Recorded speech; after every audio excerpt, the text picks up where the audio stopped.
Hello, good morning, good afternoon, good evening, wherever in the world you are. I am Jasky, also known as Mr. Sick Cunt, Australia's most viewed street interviewer. Today, on our second live stream, I am going to be breaking down the communication responses and body language of one of the most fascinating interviews of the recent past. And this is one of the most talked about people in the world at the moment, Sam Altman. And if you don't know that name, I don't know which rock you've been living under, because he is being talked about by everybody in the world as possibly one of the people who is in charge of the death of humanity. This is the founder, creator, CEO, owner, whatever, of OpenAI, ChatGPT. And he was questioned about the murder of an ex-colleague, a friend, and a former employee of OpenAI, who died approximately 1 month after he did some whistleblowing on ChatGPT, doing some dodgy copyright laws. I don't know the details of it. In fact, I'm not here to know whether he's lying or not. I'm not the FBI. I'm not some investigator to find out the truth. I am here to figure out whether he responded as best as he could and what I can notice about how to respond to such a high pressure situation such as this, which is what I do on my channel. So let me play it a little bit. I'll give you a bit of backstory and we can go from here. All right. Hey, I'm nice and small, the way I like it. Let's go. You had complaints from one programmer who said you guys were basically stealing people's stuff and not paying them, and then he wound up murdered. What was that? All right. Let's just play back one more time. It's amazing to see how someone responds when an interviewer has posed you with a question. Now, I don't know if he was prefacing that this was a question that was going to come up. I don't imagine Sam Altman wanting to jump on an interview where knowing the interviewer is going to ask him about him allegedly murdering one of his employees. That was not maybe I'm not expressing that as well. I don't know if he was alleging it. He was being questioned about it.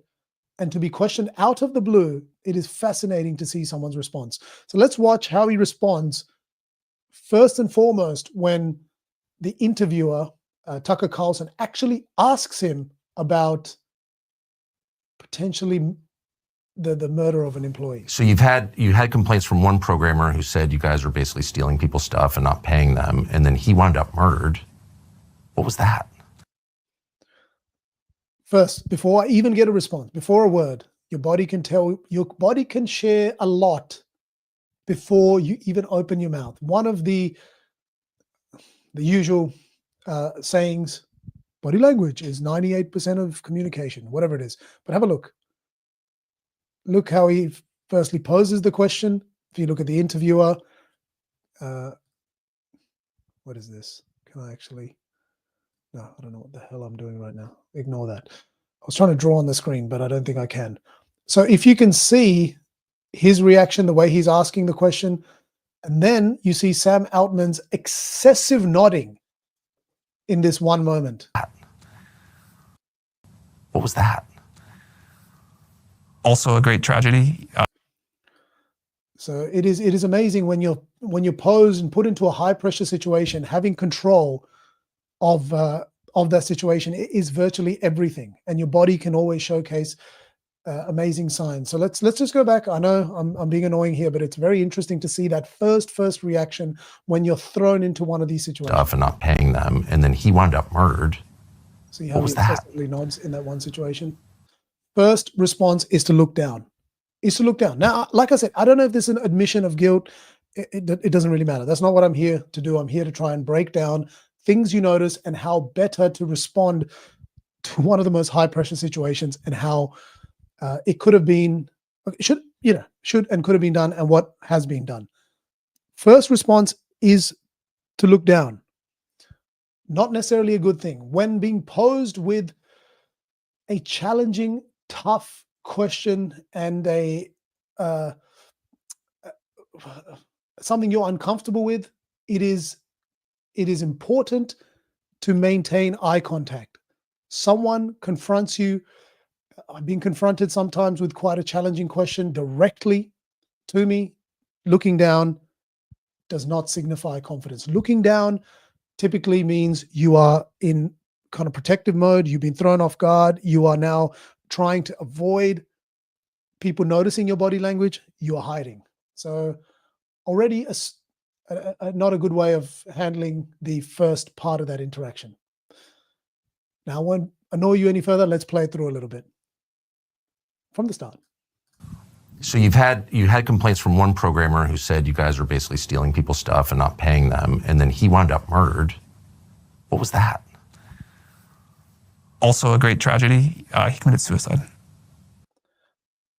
So I'm going to pause it there. I'm pretty sure it doesn't take any sort of expert or people with any experience to notice that that was not a very ideal first response. Detaching the words from the actual body language and the overall assertion in delivering his response, detaching both of those.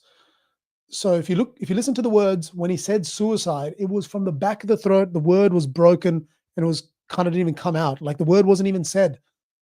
It's like suicide. So like it was, he's nervous. Of course, this is one of the most confronting things you can be asked. So the word didn't come out. So already it hasn't started in a positive manner. And the body language is down, up very quickly, frantically.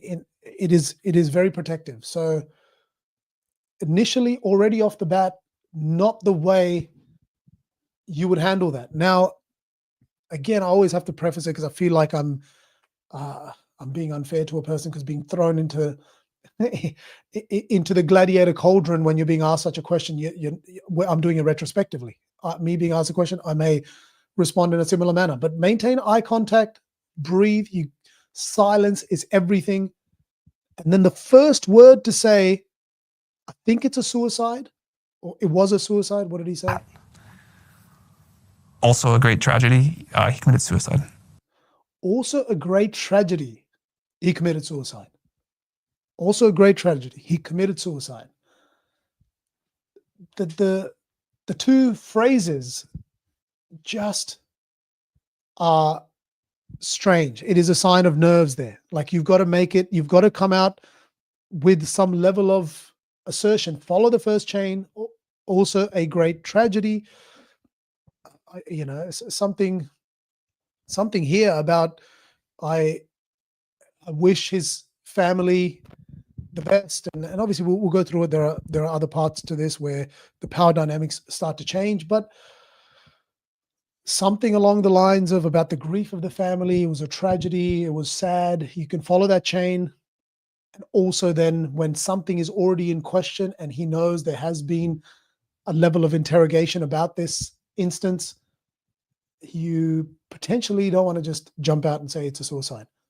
Now, let me just play it through for a while, because I know if you haven't seen this, you probably want to watch it and not just hear me talk. But then I will stop and pause and try and break down what I saw in this. So you had complaints from one programmer who said you guys were basically stealing people's stuff and not paying them, and then he wound up murdered. What was that? Also a great tragedy. He committed suicide. Do you think he committed suicide? I really do. Have you looked? This was like a friend of mine. This is like a guy that, and not a close friend, but this is someone that worked at OpenAI for a very long time. I was really shaken by this tragedy. I spent a lot of time trying to, read everything I could, as I'm sure you and others did too, about what happened. It looks like a suicide to me. A number of things are happening there where if you notice, majority of the time he's still looking down, struggling to maintain eye contact because it is such a tense moment, such a difficult question to be asked. So he is really, really avoiding eye contact in this particular moment. The words are not really coming out that much. He is very, very stumbly, whereas such a strong accusation, when there is going to be scrutiny and you want to deliver it the best you can, you've got to just take a breath, relax. Silence is not an admission of guilt. Silence is composure.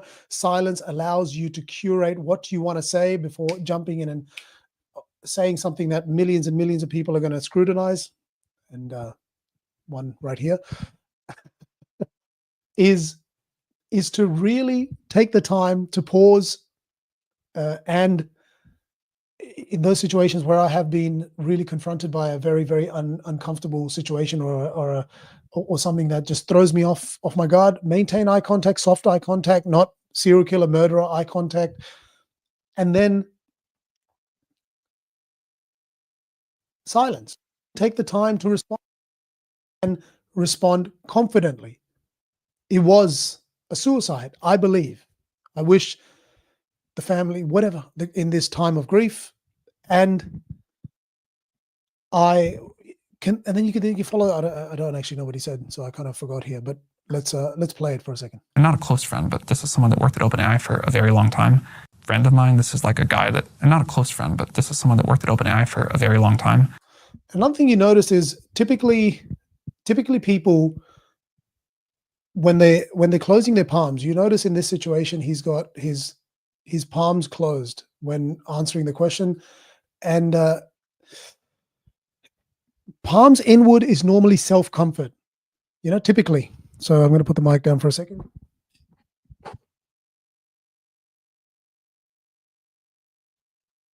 So that versus that. When you're communicating with open palms, you're showing people your palms, you are connecting your open palms towards an interrogator. They convey some level of transparency.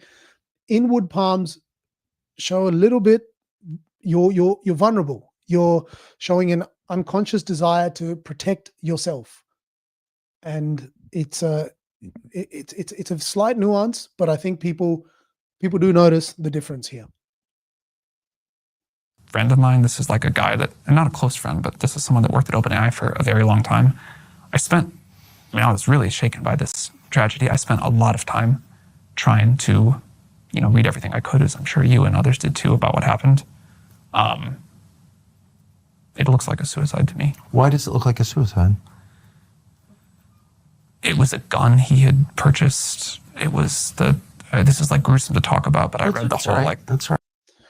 So up until the first 45 seconds, you can see there is little confidence we're getting in this interaction, because from Sam's perspective, he's not delivering it with a lot of conviction. The chain of thought is unclear. He said something like, "This is gruesome to talk about. There was a gun."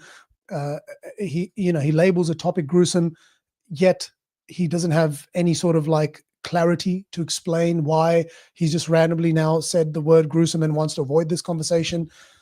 And the confidence is gone missing here, and you can hear him retreating straight back into his throat.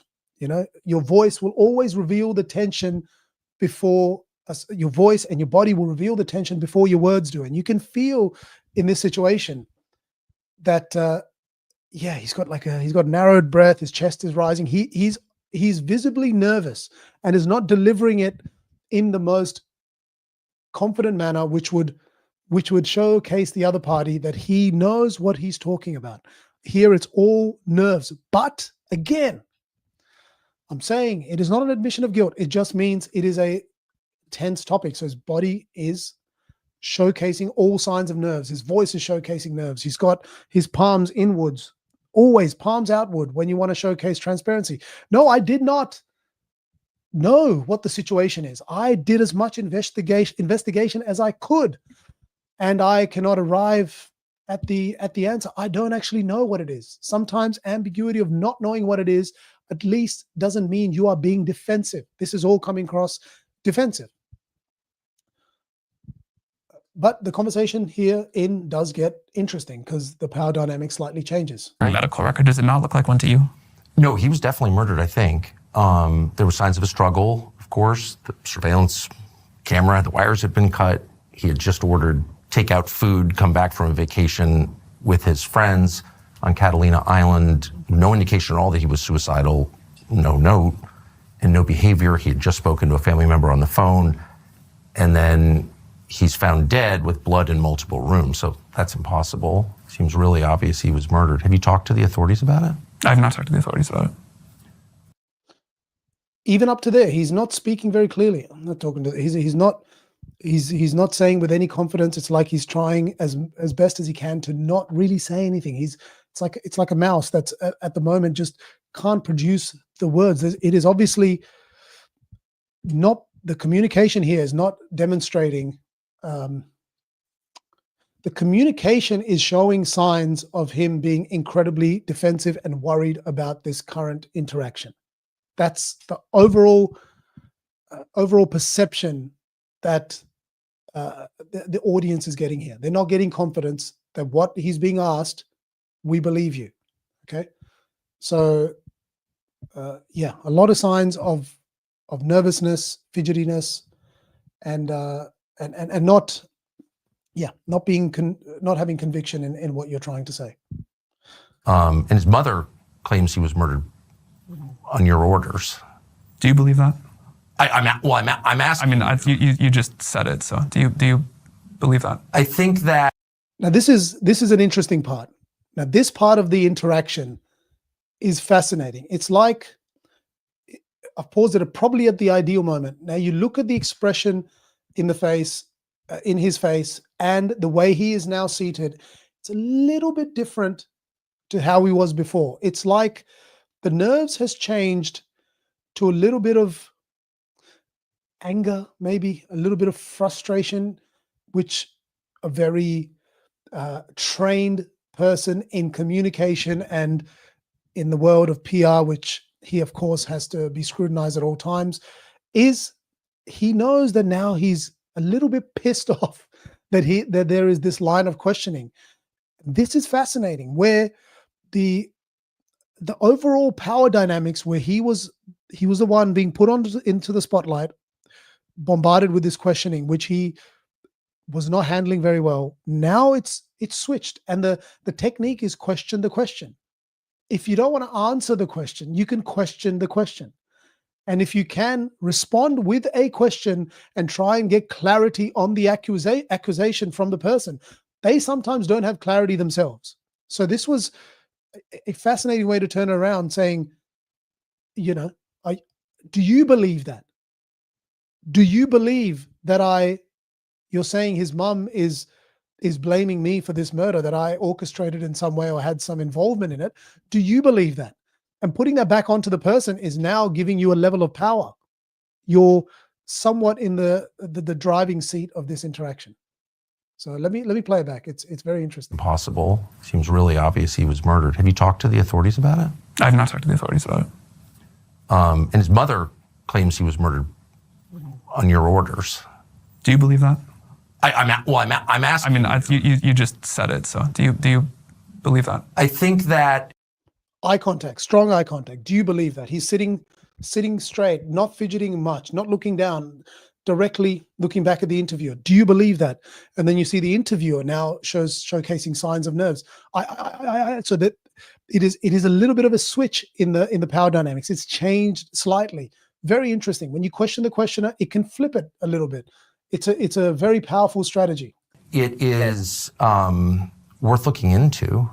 And if a guy comes out and accuses your company of committing crimes, I have no idea if that's true or not, of course, and then is found killed and there are signs of a struggle, I don't think it's worth dismissing it. I don't think we should say, well, he killed himself when there's no evidence that the guy was depressed at all. And before I even continue, you got to give credit to the interviewer. It is not easy to ask these questions. And he is asking them because a lot of people soften it. They'll put caveats on the question. So when I'm interviewing someone, sometimes I feel the nerves. I'm going to ask quite a tough question, and that's going to elicit a response from the other person. So you sometimes soften it. What I do like about this interview, and I haven't watched much of Tucker Carlson's interviews, but what I do like is he is saying it with confidence. His eye contact is strong. He's sitting with broad shoulders, taking up enough space, and he is delivering his questions without showcasing nerves that I'm sure he's feeling inside. These are not easy questions to ask. To ask someone about the mother of one of your friends and former employees believes you may be involved in his murder when he was whistleblowing against the company that you own and you have invested interest in. It is not easy to ask this question. So credit goes to the interviewer that he is able to have poise, ask directly, talk about the evidence directly, and do it in a very calm manner, which can unnerve the other person. So let's just watch back a few seconds. Worth dismissing it. I don't think we should say, well, he killed himself when there's no evidence that the guy was depressed at all. I think, and if he was your friend, I would think you would want to speak to his mom or... I did offer. She didn't want to. So do you feel that, when people look at that and they're like, it's possible that happened, do you feel that that reflects the worries they have about what's happening here? Like people are afraid that this is like... I haven't done too many. So before I show you his response, you notice there, in that moment itself, what I was just saying, where the interviewer is confident and clearly asking the questions. In those last 10 seconds, you know what he wanted to say there. He wanted to say, I feel like in the lack of any other words, did you do it? But he couldn't bring himself to say those words. That's a hard thing to say. If you listen back, that's what I feel like he wanted to say. And he softened it, went around kind of a roundabout to not actually ask the direct question that he wanted to ask. Because, that takes balls. As an interviewer, that takes a ton of balls. So I feel like that's what he was trying to get at, but he just couldn't. He couldn't. What's happening here? Like people are afraid that this is like... I haven't done too many interviews where I've been accused of like... Oh, I'm not accusing you at all. I'm just saying his... And there is a brilliant change of frame. I haven't done many interviews where I've been accused. He's now pushing it back saying, are you accusing me? Because I'm going to put you under that frame and then now you have to respond. And that is the amazing judo in this interview, which is fascinating. First few minutes, Sam Altman's on the back foot. He's nervous. He's looking down. Palms are closed. Palms inwards, self-comfort, feeling a little bit of discomfort, is nervous, can't get the voice out. It's like the words are being eaten. And then he realizes, excuse my language, fuck this. You can feel the kind of anger, pissed offness. His entire expression changes, and then he decides, okay, my training is to switch the frame. It's all about the control of the frame. How do I take control of this frame? Because if I don't have control of this frame, I'm in trouble because I'm in a hole, and this hole's going to get deeper and deeper, and it's going to get quite uncomfortable. So he switches the frame and says, I haven't done many interviews where I have been accused. And that's powerful because he hasn't done it through volume, but he's appealing through reason. It's like a reset move. He's saying, okay, am I on trial? Explain to me. And that puts a lot of pressure back on the interviewer. It's a great strategy. Basically, if you're feeling any level of pressure in a boardroom, in kind of being accused of something, maybe being caught of lying, right? I'm not saying he is, but maybe you've been caught out lying. In those situations, try and take control of the frame. How do you do it? Question the question.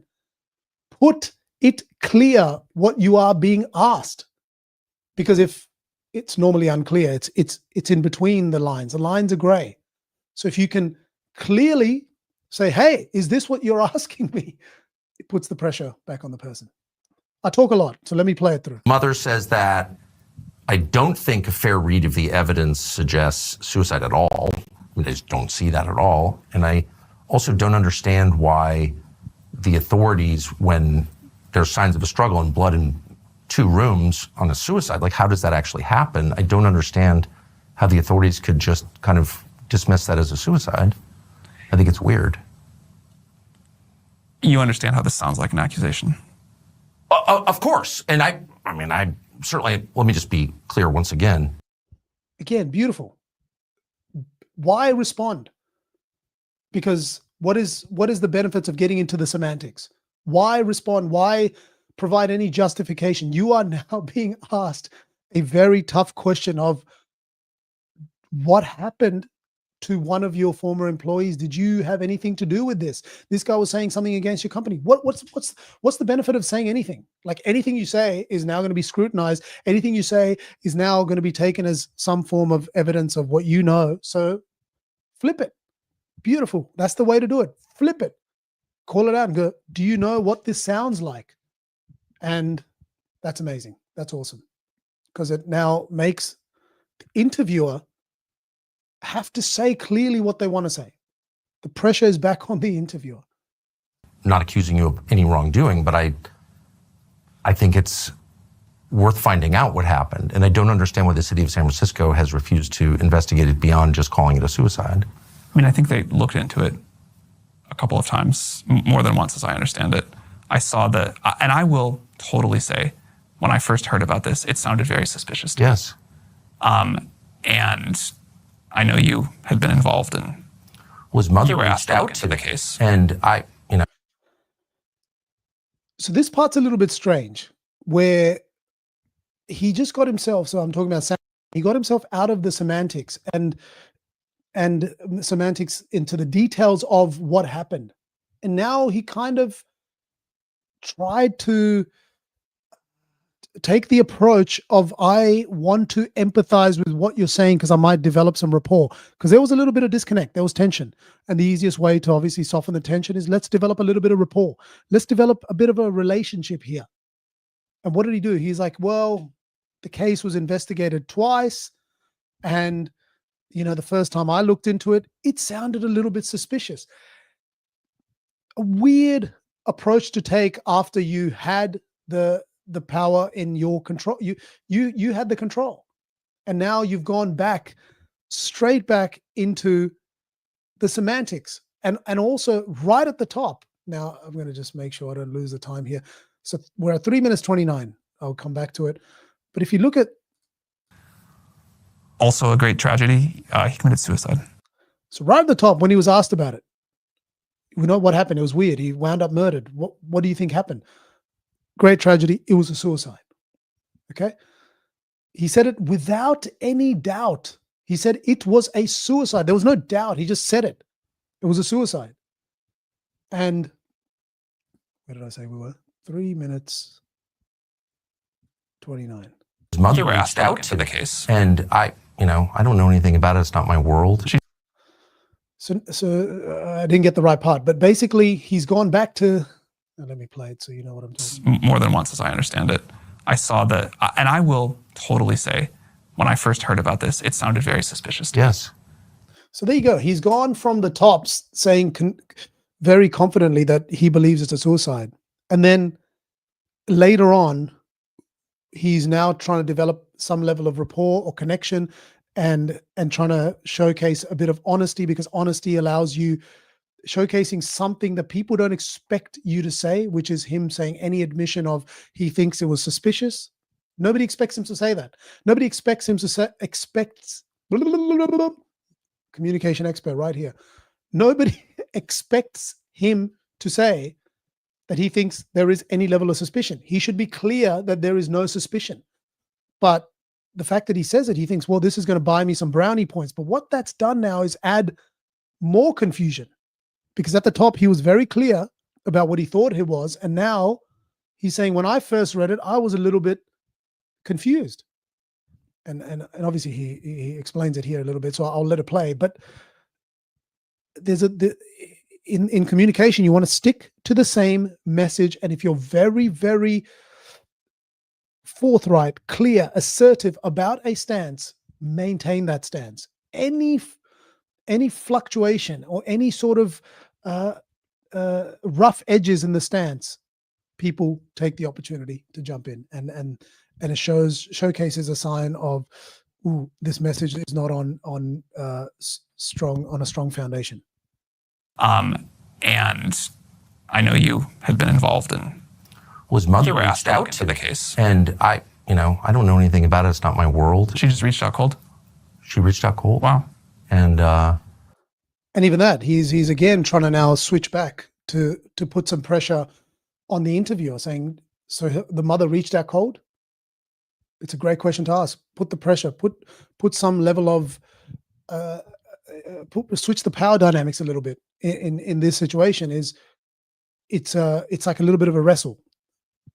So she reached out cold. I want to catch you out on what you're trying to do, because one catch out takes away the entire story. So if he can catch out the interviewer on anything that the interviewer may be lying about or may have a level of dishonesty about, the whole thing breaks down and he has the win. So it's a little bit of a, oh, there was a gap. Let me see if I can get a fist in there. And I spoke to her at great length, and it scared the crap out of me. The kid was clearly killed by somebody. That was my conclusion, objectively, with no skin in the game. And you, after reading the latest report? Yes. Like, look, I immediately called a member of Congress from California, Ro Khanna, and said, this is crazy. You got to look into this. And nothing ever happened. And I'm like, what is that?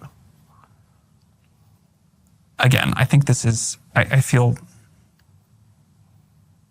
strange and sad debating this and having to defend myself seems totally crazy. And you are a little bit accusing me, but again, great. Like he's trying to take back control. Silence. That pause was prolonged. It gave him enough time to sit in the moment, develop a bit of composure, not reactively respond, which is the biggest problem. If you reactively respond in any of those situations, you say things that are that you don't want to say. Silence is incredibly powerful. Silence is confidence. Silence can bring enough space to find the right answer, gives more time for the other person to say something that potentially they don't want to say.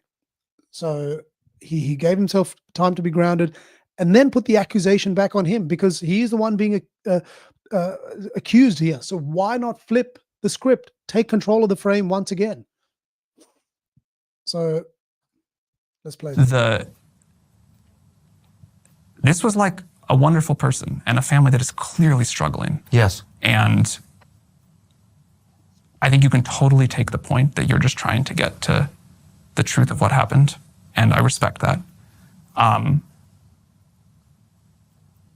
But I think his memory and his family deserve to be treated with a level of respect and grief that I don't quite feel here. I'm asking. So the move here that I think he's trying to employ, which is interesting, is it's kind of the way to end a tough line of questioning. This is probably one of the toughest questions you can face, and I've said that many times. And it is to be asked about something as serious as this. He wants to step out of it. How do you step out of it? You now either sit in the semantics, try and defend yourself, try and go, well, the reason I think this was a suicide and not anything else is because of this. And then you get into the semantics, which I feel like is never going to achieve anything. What's the point of any of that? And I've explained that already. There's no point.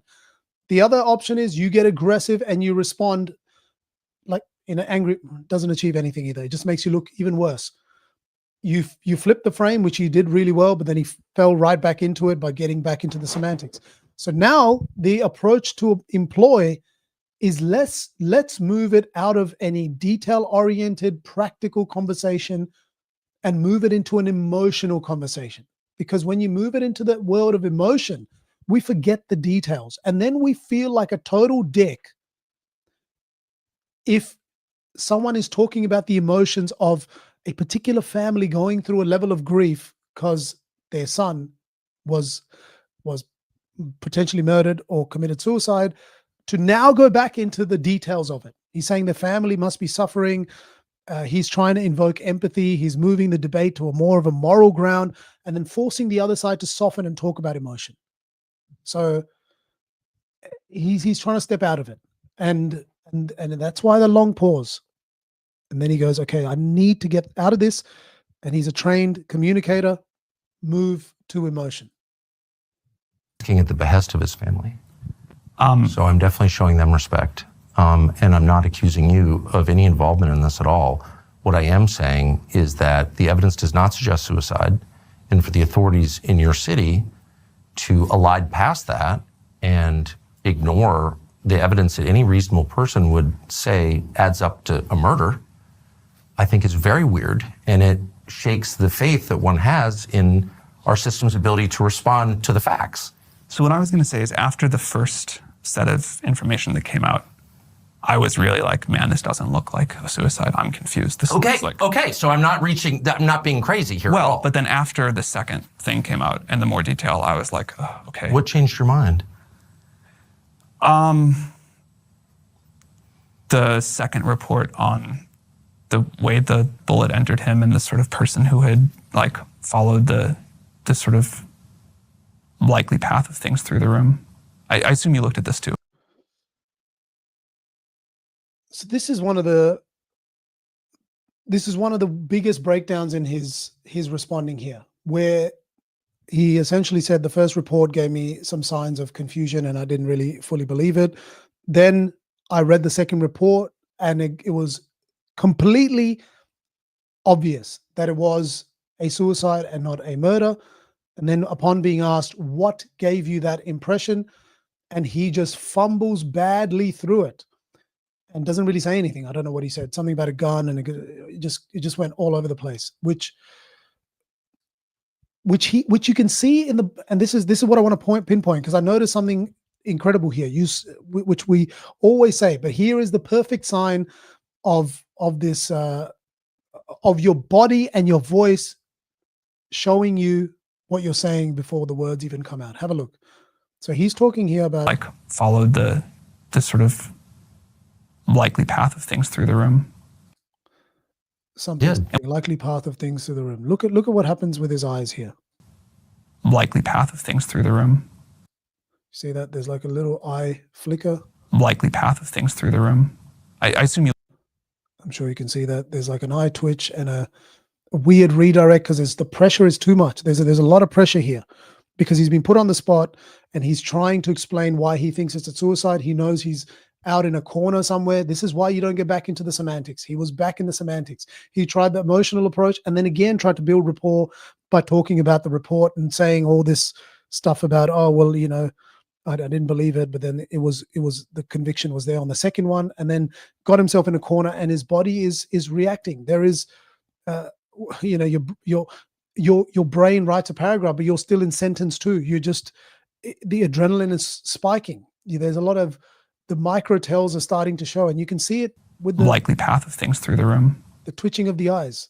And it happens to me sometimes when I haven't, I'm in a little bit of pressure. I'm trying to hide it, but your body will show it. You'll see a little sign of eye twitching or your hand twitches. So something will happen. And you can see then he's like, I can't answer this question. So he redirects. Likely path of things through the room. There's the eye. I assume you looked at this too. Yes, I did. And then I assumed you looked at this too. Bringing it back onto him. And what about that didn't change your mind? And what about it didn't change your mind? And the eye twitches again. Change your mind. It just didn't make any sense to me. Why would the security camera wires be cut? And how did he wind up bleeding in 2 rooms after shooting himself? And why was there a wig in the room that wasn't his? And has there ever been a suicide where there's no indication at all that the person was suicidal who just ordered takeout food? I mean, who orders DoorDash and then shoots himself? I mean, maybe. I've covered a lot of crimes as a police reporter. I've never heard of anything like that. So no, I was even more confused. This is where it gets into, I think, a little bit painful, just not the level of respect I'd hope to show to someone with this kind of mental illness. I totally get it. It's people just his do commit family suicide without notes a lot. Like that happens. For sure. People definitely without notes show to someone with this kind of mental illness. I totally get it. It's people just his do commit family suicide without notes a lot. Like that happens. For sure. People definitely order food they like before they commit suicide. Like this is... And again, a strange thing to say, to have like this weird justification loop of saying people do order food before they die, or you know, write notes. Regardless of whether that's true or not, again, it just shows defensiveness. He's out of frame again. He's justifying, you know, out of this graveyard of authority. He's like, once you start explaining, you've already lost control of the narrative. He had control. He's gone back and he's trying to explain. And there's a level of defensiveness here. It just goes up and down. And now this is the big down moment in the communication. That the top was down, the end is down. and he's in a state of defensiveness. It hasn't been handled very well overall at all. This is an incredible tragedy, and That's his family's view, and they think it was a murder, and that's why I'm asking the question. if I were his family, I am sure I would want answers, and I'm sure I would not be satisfied with really any. I mean, there's nothing that would comfort me in that, you know? Right. Like, so I get it. I also care a lot about respect to him. Right. Fascinating. Fascinating. That entire 7-minute exchange is a masterclass in pressure dynamics. Now, you got to give it to the interviewer. That's how you run an interview. You've got to be okay with the tension. You got to be able to sit in tension. And when you're asking something, and this is like anything in life, ask with confidence. Say the thing you need to say, hold eye contact, be comfortable in tension. And then from the interviewee, the first half was reactive, defensive. The body is leading the mind. You notice down, palms, fidgetiness, the words being eaten. He couldn't even say the word.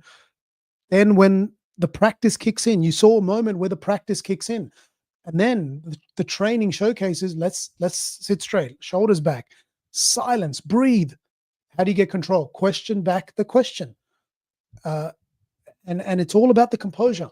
When he built a level of composure, stepped out of the semantics, getting into any details achieves nothing. Pull yourself out of details, get to, especially in a very heated discussion, the details don't get you anywhere. So that's a brilliant interview that kind of summarizes the whole thing, and you can kind of see the body talks before the words. So if you can slow your breath down, ground your body, redirect the frame with the question, not an explanation, especially when it's tense. And you also have the maneuver of taking the practical conversation out and going to emotional. It's where you build control, and it's how you should have handled this from a communication perspective of someone who's trained for these high pressure situations. But this was not, in my opinion, handled well at all. But hopefully we've seen some lessons. Hopefully there are some lessons we can employ in our own interactions. Thank you so much for watching. I will be back again, and we're hoping to do this twice a week. So jump on the next one, and I'll see you there. Take care. Bye-bye.